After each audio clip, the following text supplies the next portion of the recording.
Hi guys, welcome back to optimist crypto daily. बात करेंगे bitcoin के बारे में, एथेरियम के बारे में। कल एक शॉर्ट मैंने यहाँ पर ली थी पर्सनली।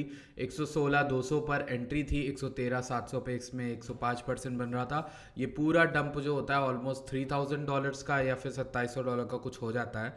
और ये पूरा डंप हमने अकेले नहीं पकड़ा था, मैंने अपने टेलीग्राम पर ये चीज़ डाली थी और मैं आपको दिखा देता हूँ कि वो फॉरवर्ड भी किया था मैंने। ये ट्रेड थी जो मैंने दी थी 115 से स्टार्ट होकर 113 का टारगेट था। ठीक है, सो अभी हम लोग बिटकॉइन के बारे में बात करेंगे डिटेल में।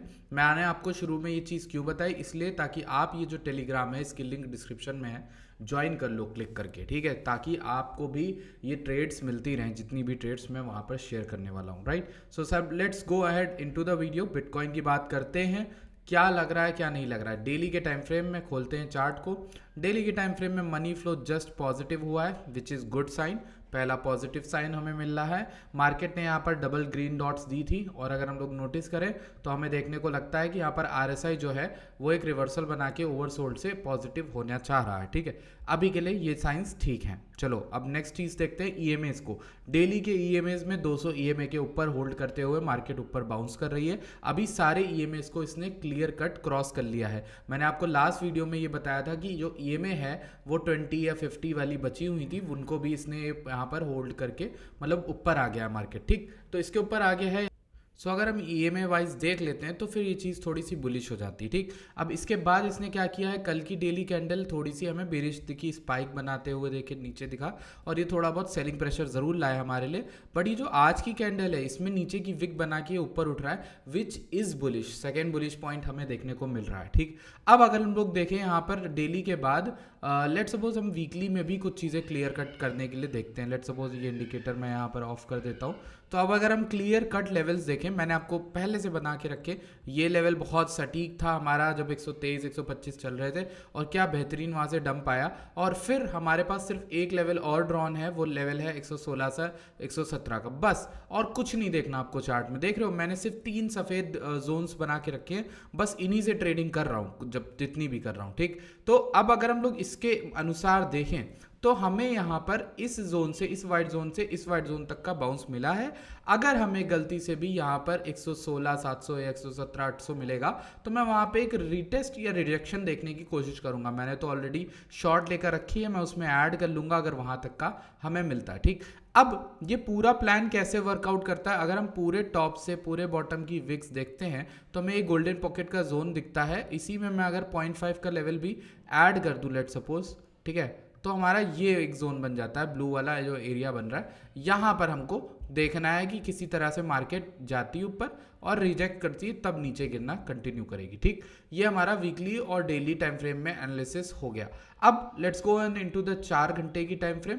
4 घंटे की टाइम फ्रेम में अगर हम आते हैं तो हमें ये दिखता है कि भाई ये हाई जो था 115,800 का, उसके ऊपर मार्केट गई 116,300 या 116,400 और सबको लिक्विडेट किया। मतलब यहाँ एसएल लगे होंगे ना, ऑब्वियसली लिक्विडिटी यहाँ पर ज़्यादा थी। अब अगर लिक्विडिटी आपको देखनी है आप जाके यहाँ पर भी देख सकते हो, कहाँ गया कॉइन ग्लास वाला, यहाँ पर भी आपको दिख गई। ये देखो लिक्विडिटी है कि नहीं, ये पूरे लोग लिक्विडेट कराए गए। ठीक, और उसके बाद मार्केट थोड़ा बहुत डंप हुई। ये 116 से अगर 113,500 113,400 भी आप मानो ना, तो ऑलमोस्ट ये $3,000 का तो डंप हो सकता है, डे हुआ है ऑलरेडी। ठीक, तो उसको हमने पकड़ा भी है। अभी के लिए मेरे पास 2-3 चीज़ें हैं कहने को आने वाले टाइम फ्रेम में। जैसे आपको पता नहीं है तो एफओएमसी की मीट आने वाली है, यूएस का एफओएमसी स्टेटमेंट आने वाला है हाल फिलहाल में। ये 29 अक्टूबर को दिख जाएगा 11:30 बजे रात को। और यहाँ पर यूएस का पेंडिंग होम सेल्स है और यूएस का सीबी कंज्यूमर कॉन्फिडेंस जो आज ही यहाँ पर देखने को मिलेगा। ठीक, तो ये सारे डेटा सारी न्यूज़ सब इंक्लाइन कर रहे हैं और उससे पहले मार्केट उठी है, तो आपको थोड़ा सतर्क रहने की ज़रूरत है। क्योंकि यूएस की मार्केट के जो जितने डेटा होते हैं उनमें अगर मार्केट में कुछ जाते समय कुछ हो रहा है तो जनरली रोल्स रिवर्स हो जाते हैं, यानी ट्रेंड भी रिवर्स हो जाता है पूरा पूरा। अक्सर, हमेशा ऐसा नहीं होता बट अक्सर ऐसा हो जाता है। तो मैं क्या बोलूँगा अभी यहाँ पे देखो, ये जो पूरा पंप था यहाँ से यहाँ, मान लो कुछ लोग, आप एक ऑडियंस की तरह सोचो, मान आप रिटेल की तरह, यहाँ आपने किसी तरह से बाइंग करी और आप प्रॉफिटेबल हो। ठीक है, आप प्रॉफिट में हो, यहाँ पे आया, आपका जो ब्रेक इवन है वो नहीं आया, मार्केट अभी भी प्रॉफिट में है और आप अभी बहुत तगड़े प्रॉफिट के अंदर हो। ठीक है, ठीक, अब आपके बाद किसी ने देखा मार्केट यहाँ से उठी, रिटेस्ट करने आई, किसी ने यहाँ पे लॉन्ग बना ली होगी, फिर किसी ने उठते हुए मार्केट के नीचे आने पर यहाँ पे लॉन्ग बना ली होगी, ठीक है। कई लोग ऐसे होंगे जो शॉर्ट किए होंगे, ठीक है, वो शॉर्ट करने वाले ज़्यादा थे, तो उनको ये जो मार्केट उठी है वो उनको लिक्विडेट कर दिया। इवन इसके ऊपर लोगों का स्टॉप लॉस होगा, जो यहाँ कहीं पे शॉर्ट बनाया होगा उसका स्टॉप लॉस ये होगा 113, 300, 113, 14 तक, ठीक। और जो यहाँ पे शॉर्ट किया होगा इस जगह पे, इस पूरे लेवल्स में, इस जोन्स में, यहाँ पर वो जो शॉर्ट किया होगा वो अपना स्टॉप लॉस इसके ऊपर रखा होगा, तो उसको भी मार्केट ने लिक्विडेट करके निकाल दिया, ठीक। तो अगर मार्केट ने ये इस तरीके से निकाला तो अब देखो मार्केट में कौन बैठा है, मेजॉरिटी ऑफ टाइम्स में यहाँ पर कुछ शॉर्ट्स बैठे होंगे, ठीक। तो मार्केट हो सकता है उन शॉर्ट्स को निकाले, लेकिन एक आइडिया हम यहाँ पर भूल रहे हैं कि इस पूरे ट्रेंड को राइड करते हुए 18 अक्टूबर से लेकर आज क्या चल रहा है 27 अक्टूबर, ये पूरे 10 दिन हो जाते हैं, और इन 10 दिनों में अगर आप नोटिस करो तो लॉन्ग के लिक्विडेशंस बचे हुए हैं मार्केट में। ये लॉन्ग के लिक्विडेशंस उतने बड़े नहीं थे कंपैरेटिवली जितना हमें यहाँ पर दिखना चाहिए, क्योंकि कुछ लोग होंगे जो अपना एसएल इसके नीचे लगा के रखे होंगे, कुछ लोग इस विक के नीचे लगा रखे होंगे, बट मेजॉरिटी लोगों का एसएल ना मुझे दिख रहा है 105, 103 के बीच में, और कुछ लोग इस लो के नीचे लगाए होंगे, ठीक है। तो मैक्सिमम जो स्टॉप लॉसेस हैं वो यहाँ पर इस ट्रेंड के नीचे है। अगर मार्केट नीचे आती है तो वो लोग लिक्विडेट होंगे, मार्केट नीचे जाएगी और फिर हमें देखने को मिल सकता है कुछ भी प्राइस एक्शन, यानी यहाँ पर हो सकता है एसएफपी बन के रिवर्सल दे दे और ऊपर जाए, ठीक। ये मैं सिनेरियो आपको इसलिए समझाता हूँ ना कि एसएल हंटिंग एक बहुत कॉमन पैटर्न हाल फिलहाल में बन गया है, मार्केट मेकर इसे करते ही करते हैं, ठीक है। अभी के लिए आपके पास सिर्फ एक रेंज है, रेंज को प्ले कर रहे हो तो बढ़िया है भाई, जैसे तैसे रेंज को प्ले करते रहो, आपके पास बस इतना ही ऑप्शन है ही, ठीक है, मार्केट में खेलने का। अभी आप यहाँ मिडिल ऑफ द पॉइंट पे हो, मिडिल ऑफ द रेंज में हो, तो यहाँ पर जनरली नीचे से जा रहे हो, अगर लेट सपोज यहाँ पे नीचे से गया, यहाँ पर रिजेक्शन हुआ था तगड़ा, फिर यहाँ पर भी एक और रिजेक्शन हुआ था, हमें देखने को मिला था, यहाँ छोटा मोटा रिजेक्शन हुआ था, ठीक। सो इसीलिए कह रहा हूँ मिडिल ऑफ द रेंज है, रिजेक्शन हो सकता है। ये लाइन तो हमारी बहुत तगड़ी रही है 116 से 117 वाली, उसको ध्यान रखना, ठीक। तो जो प्लान बताया था उसके अकॉर्डिंग मैंने वर्क किया, क्या आपने वर्क किया? लास्ट वीडियो में क्या बताया था कि मैं एसएफपी देखूंगा, इसके ऊपर एसएल हंटिंग होती है तो मैं शॉर्ट की पोजीशन ओपन करूंगा, और इस तरीके का आपको बताया था पूरा कुछ 117 120 का एसएल बताया था और आपको शॉर्ट की ट्रेड बोली थी। ये भी बोला था कि इसका बहुत नीचे आने के संकेत हैं, 100 आई थिंक 94 93 तक भी आ सकता है। मैं ऐसा क्यों बोल रहा हूँ, क्योंकि लिक्विडेशन बहुत सारे हैं 93 92 पे बैठे हुए हैं, और अगर मार्केट चाहे तो वहां तक जा सकती है, बिकॉज ये येट अनदर लोअर लेग हो सकता है मार्केट का, ठीक है। आपको इसीलिए मैं बोल रहा हूँ कि ये जो है, ये पूरा जो मोमेंटम आपको दिख रहा है ये पूरा एक लोअर लेग हो सकता है, बिकॉज अभी भी लोअर हाइज बन रहे हैं, इसको तोड़ देगा ना तब हायर हाइज बनने स्टार्ट हो जाएंगे, ठीक। अच्छा, आप अभी तक वीडियो देख रहे हो, बहुत बहुत शुक्रिया आप लोगों का वीडियो देखने का। प्लीज़ इस वीडियो के लाइक 100 से ऊपर 200 से ऊपर पहुंचा दो, क्योंकि यार हम लोग आपके लिए बहुत मेहनत करते हैं, आप भी हमारे लिए मेहनत करो, और आपके लिए मैं ऐसी चीज़ें लाता रहूँगा। देखिए, ये है बिंगेस का ट्रेडिंग कॉम्पिटिशन मैक्स, जिसमें 50 लाख तक के हम लोग इनाम पा सकते हैं, और सभी पाएंगे, मैं आप सब लोग मिलके। तो इसमें यहाँ पर क्या है कि दो तरीके से इनाम बटेगा, एक तो पीएनएल वाइज, एक आरओआई वाइज। यहाँ पर फ्यूचर्स का आरओआई अगर आप देखोगे, टॉप में ये 3 लोग चल रहे हैं, टॉप में ये 4 लोग चल रहे हैं, इनका 11%, 2%, 1% चल रहा है, इनको भी मिलेगा। और ये फ्यूचर्स के वॉल्यूम बेसिस हैं, जो जिनका वॉल्यूम हाई है, जो स्काल्प करते हैं, जो ट्रेड काफ़ी लेते हैं, ठीक है। तो यहाँ पर जो अवार्ड है वो अभी यहाँ पर कंप्लीट नहीं हुआ, अभी सिर्फ 300 के का वॉल्यूम हुआ है, इसको हमें करना है 100 मिलियन। हाँ जी हाँ, मेरा जो टारगेट है वो बहुत बड़ा है, मैं टारगेट रख रहा हूँ 100 मिलियन का। अगर हम यहाँ पर 100 मिलियन का वॉल्यूम अचीव करते हैं तो $3800 यानी 3 लाख 4 लाख रुपए हमें डिस्ट्रीब्यूट होंगे, सब में होंगे।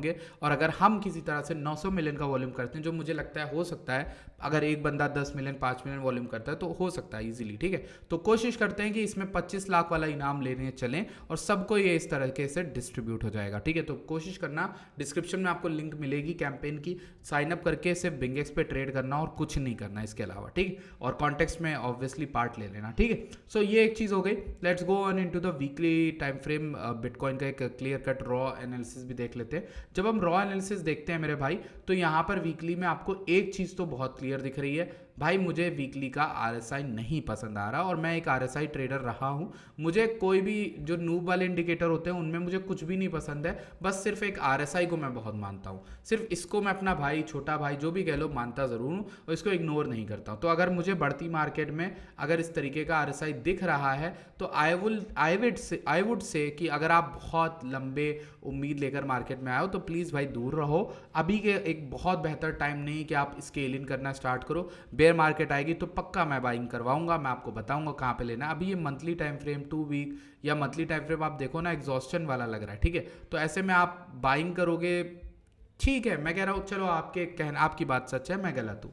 मार्केट जाएगी 1.5 लाख 2 लाख, कितनी जाएगी, मतलब मैं आपसे पूछ रहा हूँ। मेरे अनुसार मार्केट को 130 140 150 से मैक्स जाना ही नहीं चाहिए, और मेरे अनुसार तो पहला टॉप हमें मिल भी गया मार्केट का, ठीक। तो अगर ऐसा है तो फिर आप इतने से मूव के लिए क्यों अपने बड़े रकम को नुकसान में लगाओगे। इससे बढ़िया आप एक चीज़ कर सकते हो, मैं कह रहा हूँ कि आप ट्रेडिंग में प्रॉफिटेबल हो सकते हो। सिस्टम मैं बताऊंगा कैसे होगे, आपको एक्सेल शीट शेयर करूंगा, आपको सिर्फ एक्सेल शीट के हिसाब से काम करना है, ठीक है। सो अगर बेयर मार्केट आती है तो वही एक चारा है जिसमें आप छोटा मोटा प्रॉफिट बना सकते हो, इसके अलावा कोई चारा नहीं है। क्योंकि आप स्विंग अगर लेकर बैठे रहोगे तो 4 साल 5 साल कुछ लोग ऐसे हैं जो कॉइन्स को लेके बैठे हैं बट उनका कोई फायदा हुआ ही नहीं, ठीक। तो ये हो गया। अब जैसे बिटकॉइन यहाँ पर आया, आप स्विंग बनाना स्टार्ट कर सकते हो। आपको लगता है मार्केट शॉर्ट जाएगी तो आप एसएल लगाओ ना, आप एसएल ये वाला लगाओ जस्ट इस के ऊपर जहां आपकी जो पूरी कैलकुलेशन है वो गलत हो जाए। अगर आपकी कैलकुलेशन गलत हुई तो आप ज़्यादा से ज़्यादा स्टॉप लॉस लोगे, अगर आपकी कैलकुलेशन सही हुई तो मार्केट गिरेगी और आपको दे जाएगी 3 गुना ज़्यादा पैसा। जितना आप लूज़ करते हो उससे ज़्यादा बनाते हैं आप 3 गुना, ठीक है। तो इस तरीके से ही आपको प्लानिंग करनी होती है मेरे भाई। अब ज़रा देखते हैं ईटीएच की बारी देखते हैं, ईटीएच क्या कर रहा है। ETH let's see, daily time frame है। ईटीएच क्या आपको बुलिश लग रहा है? मुझे ईटीएच बुलिश नहीं लग रहा, पता नहीं क्यों। ईटीएच में ये लोअर हाइज जो हैं बड़े ही खतरनाक और गंदे हैं। मैं पास टाइम में ऐसी चीज़ें कुछ देख चुका हूँ, तो मुझे लगता है कि यार इसलिए जब तक ईटीएच अपने इन हाइज को तोड़ नहीं देता तब तक ईटीएच में कोई बुलिश पॉइंट बनाने का कोई ज़रूरत है नहीं वैसे तो। बाकी आप यहाँ पर छोटू मोटू सा एसएल लेकर 169 पॉइंट्स का या 4% का लेकर पूरा टारगेट कर सकते हो विक का। इवन आप 2800 भी टारगेट कर सकते हो, जो मुझे लग रहा है कि अगर मार्केट में बहुत गंदा फिर से डंप आता है तो ईटीएच गिर सकता है $2800 तक। Yes, I am not kidding guys, मैं मजाक नहीं कर रहा हूँ। जिस तरीके से लास्ट टाइम मैंने प्रिडिक्शन करी थी और जिस तरीके का क्रैश आया था, मुझे लगता है ओआई अभी भी मार्केट में बहुत ज़्यादा है। मैं आपको ओआई की हालत दिखाता हूँ। ओआई जो है मार्केट में 27 बिलियन के अराउंड तो सिर्फ बाइनेंस पे दिखा रहा है, ठीक है। और जो टॉप पे ओआई तो 26 बिलियन था, ओआई गिर के 24 हुआ था, अभी 3 बिलियन फिर ऐड हो गया लॉन्ग साइड में। और अब फंडिंग भी देखोगे पॉजिटिव हो रही है ओवरऑल, ठीक। यहाँ पर एक चीज़ जो नोटिस करने वाली है, स्पॉट की वॉल्यूम तो गिर रही है। स्पॉट की वॉल्यूम क्रैश के बाद से काफ़ी गिरी है, आप नोटिस करो। कुछ उतना खास कर बाइंग नहीं आ रही है अगर आप नोटिस करो। एक और चीज़ दिखाऊंगा, कॉइन बेस का प्रीमियम है ये, कॉइन बेस का प्रीमियम इसको कहते हैं, देख लो आप लोग। कॉइन बेस का जो प्रीमियम है ये नेगेटिव जा रहा है। नेगेटिव का मतलब ये है कॉइन बेस में जो बिटकॉइन का प्राइस जा रहा है, लोग वहाँ पर सस्ते में बिटकॉइन को सेल कर रहे हैं रेदर देन यहाँ पर महंगे में। समझ में आ रहा? बाइनेंस में जो बिटकॉइन का प्राइस चल रहा है और कॉइन बेस में जो बिटकॉइन का स्पॉट प्राइस चल रहा है, दोनों में डिफरेंस नेगेटिव चल रहा है। यानी कॉइनबेस सस्ते में बेचे दे रहे हैं लोग वहाँ पर, ठीक है। तो एक जो डिफरेंस है वो एक यूएस के जो ऑडियंस है अमेरिका की, उनका क्या सेंटिमेंट है कि बिटकॉइन को लेकर अभी, उसको दर्शाता है। तो इसलिए ये चीज़ भी थोड़ा सा आपको ध्यान रखनी होगी। कॉइनबेस प्रीमियम नेगेटिव जा रहा है, ठीक। वैसे ये जनरली डंप के दौरान जाता रहता है। अगर ये एक्सट्रीम नेगेटिव हो जाए ना तो आप वहाँ पर एक अच्छा साइन भी होता है ये, मतलब बुल मार्केट का, ठीक है। अगर ये एक्सट्रीम में नेगेटिव हो जाए, यहाँ आपको दिखा था बहुत एक्सट्रीम में पॉजिटिव भी हो गया था बाय द वे। यहाँ शायद मेरे ख्याल से एसईसी की ईटीएफ की न्यूज़ थी। और कॉइनबेस का जो प्रीमियम है वो पॉजिटिव इस जगह पर हुआ था जहां हमें टॉप मिला था पहला 96 97 के अराउंड, यहाँ कहीं पर। तो वो भी आप ध्यान रखना। कॉइनबेस का प्रीमियम रिसेंट में भी हाई हो गया था काफ़ी ज़्यादा। यहाँ पर आप देखोगे इस जगह पर जब टॉप बना हमें 125K का बना तो वहाँ पे भी हो गया। सो इसीलिए उसको थोड़ा सा एनालिसिस में ऐड कर सकते हो। जो ये फंडिंग है मुझे थोड़ी बहुत बढ़ती दिख रही है, लोग फिर से लॉन्ग कर रहे हैं, जबकि HTF यानी हायर टाइम फ्रेम स्ट्रक्चर थोड़ा सा यहाँ पर खतरनाक ही बन रहा है मेरे अनुसार तो, ठीक। अब बात करते हैं यहीं पर इथेरियम की। इथेरियम का चार्ट आज भी वही बना हुआ है, कुछ डिफरेंट मैंने किया ही नहीं। मैंने आपको कल क्या बताया था, इनवैलिडेशन। कल इथेरियम की डेडिकेटेड वीडियो थी। हालांकि आपको अगर अभी इथेरियम के बारे में डिटेल जानना है तो कल की वीडियो देख लो, वो ज़्यादा बेटर है। मैं अभी तो उतनी बात नहीं करूँगा। यहाँ पर 4300 ये पूरा लेवल ही है जो कंक्रीट वॉल ऑफ चाइना बनी हुई है। अगर इसके नीचे ही हमें जाना है तो बेसिकली हम जाएंगे 3200 3300 से 3100 के इस एरिया में, और उसके भी नीचे मेरे ख्याल से बैठा हुआ है यहाँ पर 2800 का एरिया, ठीक है। उसको देखेंगे। यूएस की स्टॉक मार्केट की बात कर लें तो भाई यूएस की stock market all time high पे ऑल टाइम हाई दिए जा रही है, और जितना ये उठ रही है ना, ये हेटेड रैली है गाइस। मैं आपको इसलिए बता रहा हूँ क्योंकि इसका अंत खराब होगा, इसका अंत बहुत खराब होगा। क्योंकि ट्रम्प अभी 10 तरह की न्यूज़, 10 तरह की चीज़ों को पुश कर करके मार्केट को उठा सकते हैं, कुछ भी कर दें, बट ये at the end of the day artificial man made liquidity है, जिसको आप यहाँ पर कह सकते हो कि ऊपर जा जरूर रहा है, but I don't see any point in it. Even the every single indicator may be TA work नहीं कर रहा आपके अकॉर्डिंग, आपको लगता होगा कि टीए वर्क नहीं कर रहा, ये भाई गलत है, ये है। मैं आपको ये बोलूँगा कि इतने अच्छे पंप में अगर आप निकल सकते हो तो निकल लो, बढ़िया आपको एग्जिट्स मिल रहे हैं, ठीक है। मेरे अनुसार ये 7,000 भी जाए, 6,000 भी जाए, कहीं भी जाए, आपके लिए एग्जिट प्लान होना चाहिए स्टॉक मार्केट में, यूएस के अगर आप खासकर स्टॉक्स लेकर बैठे हो। अगर हम गोल्ड को देख लें इसी में, लेट्स सी गोल्ड, तो गोल्ड को अगर आप नोटिस करो तो ये तो 3903 तक आ गया है, ये ऑलमोस्ट 4368 गया था। ये वाला जो मंथ है ना गोल्ड में, one of the biggest sweep बन रहा है। मैंने ये स्वीप हालांकि पास्ट में कई जगहों पर देखी है, जैसे ये स्वीप के बाद काफ़ी ज़्यादा गिरा था गोल्ड, तो स्वीप बन रहा है तो फिर that is bearish, okay.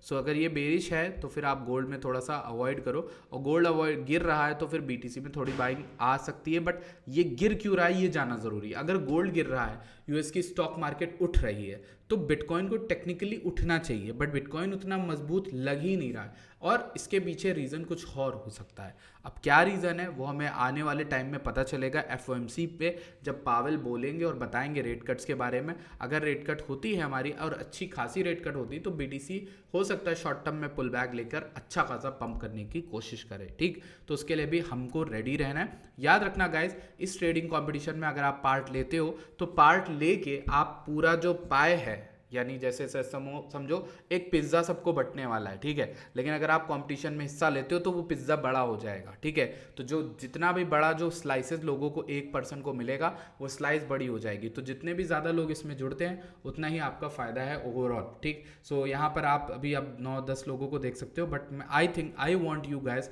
To join बिंगेक्स, एंड मेरे ख्याल से कोई इशू उतना है नहीं, लिंक आपको डिस्क्रिप्शन में मिल जाएगी। बाकी टेलीग्राम अगर आपने ज्वाइन नहीं किया कर लो। मैं आपसे एक और चीज़ पूछूंगा, आप अगर अभी तक वीडियो मेरी देख रहे हो तो मेरी हेल्प करो एक चीज़ बताने में, क्या मैं अपनी जो ट्रेडिंग कॉल्स होती हैं, कुछ कॉल्स मैं यहाँ मेन टेलीग्राम पे डालूँ,